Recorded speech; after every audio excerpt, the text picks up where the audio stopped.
Le monde des gens dits normaux est parfois d'une tristesse absolue, hein. Et on a besoin d'un peu de cette différence, biodiversité humaine. C'est finalement l'histoire de l'évolution des espèces, hein. Les espèces dites normales ne sont pas celles qui font tourner le monde. Ce sont les anomalies, les différences, les petites déviances à la norme, justement, qui petit à petit écrivent ce qui se passe et qui font peut-être rêver, font changer, font surprendre. Et d'une certaine façon, il m'a été donné de rencontrer beaucoup au quotidien de ces personnes différentes qui ont l'aptitude à faire réenchanter le monde.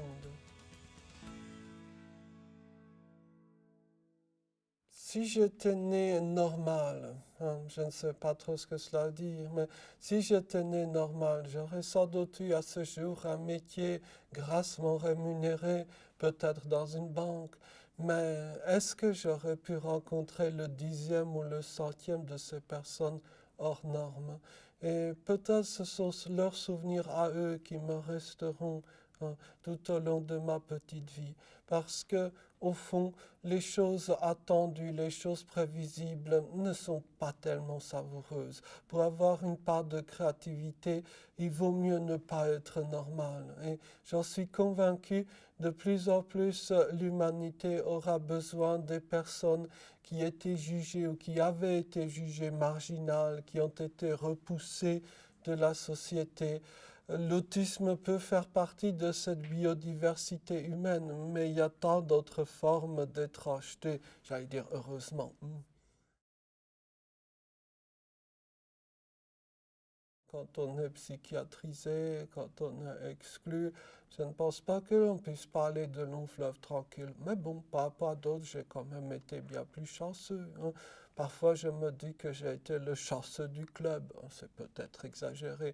Mais néanmoins, quand on sait combien de mes camarades ont été et sont victimes de la plus brutale des exclusions, hein, le nombre de personnes, par exemple autistes, en tout cas différentes, qui vivent à la rue, hein, qui sont privés de tout devenir, hein, qui parfois, hélas, se suicident, qui vivent dans un anonymat absolu. Finalement, je me dis que j'ai été chanceux, hein, hélas, on peut le dire comme ça.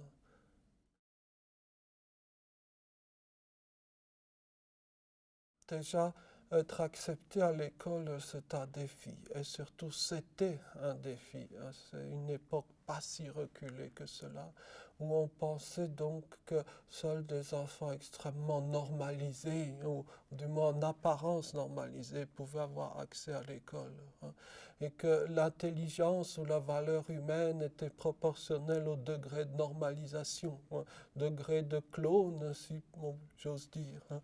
Mais d'une certaine façon, oui, eh bien, j'ai pu quand même aller à l'école, malgré tout, au moins partiellement. J'ai eu de la chance à ce niveau-là.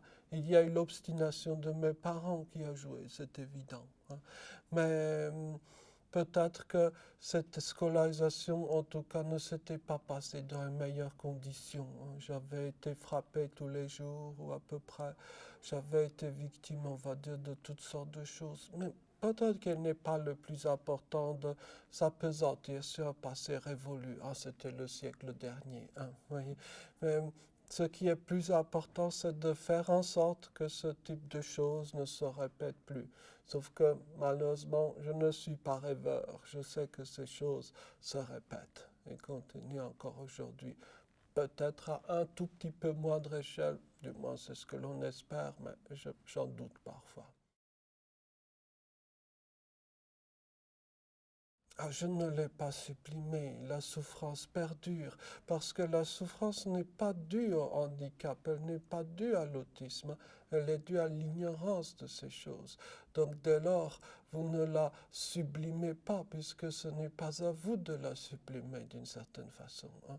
Si par exemple vous êtes japonais et que par malheur le monde qui vous entoure déteste les japonais et que si toujours et encore on vous rejette, eh bien la souffrance sera toujours là. voyez, parce qu'elle ne dépend pas de vous, ou en tout cas, elle n'est pas causée par vous, elle n'est pas endogène, pour utiliser ce vocabulaire.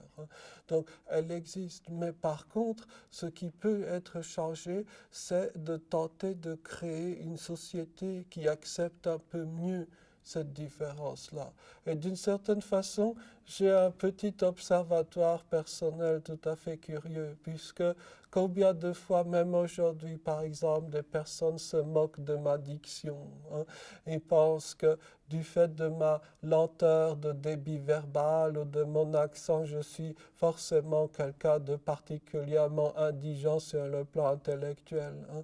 Donc les gens se moquent de moi, me parodient.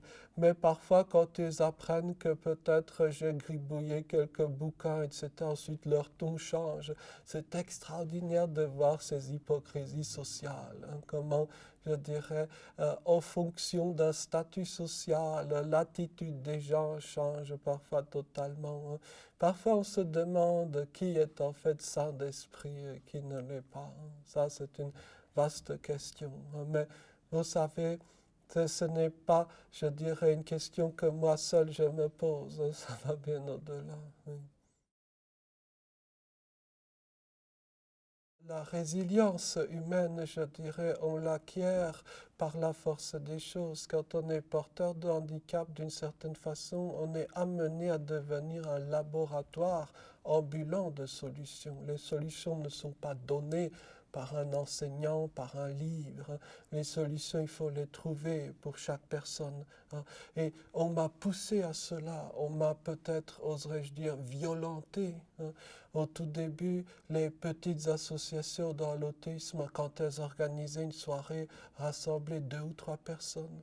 Et donc, dès lors, eh bien, on m'a poussé à le faire, on m'a poussé à prendre le train, à apprendre à prendre le train, à apprendre à prendre l'avion, que sais-je. C'est donc comme cela, petit à petit, que j'ai appris. C'est comme ça aussi que j'ai, comment dire, acquis un statut de gros pollueur et avec un mauvais bilan carbone. Si Greta Thunberg l'apprend, c'est fini.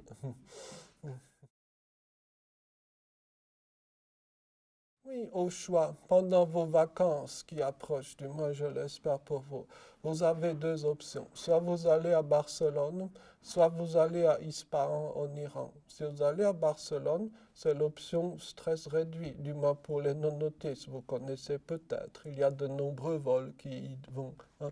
Vous, je dirais, passerez un moment dans un environnement, dirions-nous, proche du vôtre.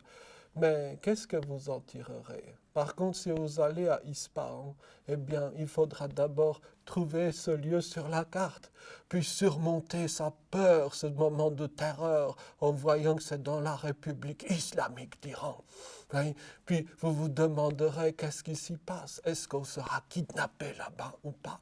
Oui. Mais si vous faites cet effort-là, si vous réalisez cet investissement humain, bien je puis vous l'assurer, jamais vous n'oublierez ce que cela vous apportera. Voyez. Donc, d'une certaine façon, oui, l'investissement, ce n'est pas une question de financier, c'est une question d'humain. Et l'investissement humain, cet apprentissage à savoir être avec l'autre, c'est peut-être un objectif fondamental de la vie. C'est un idéal qui était celui du siècle des Lumières, cet idéal de cosmopolitisme, de savoir par un effort personnel acquérir les codes et compétences pour pouvoir fonctionner avec l'autre, peut-être même comme l'autre. Et malheureusement, à notre époque, dans une société qui devient de plus en plus dure et normative, cet idéal-là tend à être oublié. Les deux, voyez, à chaque fois, et même lorsque la personne autiste a un apport particulier manifeste, particulier frappant, parfois même particulier applaudi par la société, eh bien, quand on s'intéresse à la réalité de la vie de la personne, les facettes sombres sont particulièrement nombreuses. Alors, sombres non pas au sens que la personne serait, par exemple, un serial killer, non, pas cela, mais parce que la personne doit, dans sa vie quotidienne, faire face à des situations d'exclusion des plus brutales, généralement à la misère, en tout cas à une lutte de tous les instants. Les choses ne sont jamais indonnées. Et ça, encore une fois, y compris lorsque les réalisations de la personne sont des plus applaudies par la société, ce qui est encore une situation privilégiée. Voyez?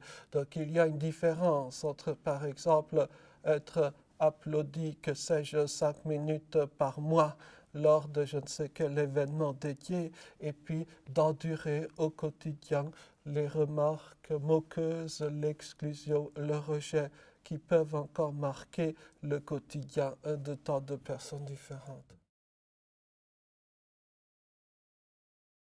C'est la définition même du handicap que vous avez donnée. Le handicap ne découle pas d'une réalité médicale.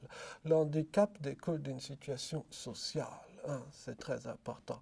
Donc dès lors, la personne n'est ni coupable du handicap, ni, j'allais dire, guérissable du handicap.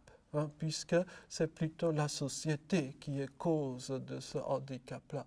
Et c'est peut-être ce constat-là qui n'a pas été suffisamment dressé dans les milieux publics, hein, politiques et autres. Voyez, pour avoir une politique cohérente du handicap, il faut comprendre le phénomène.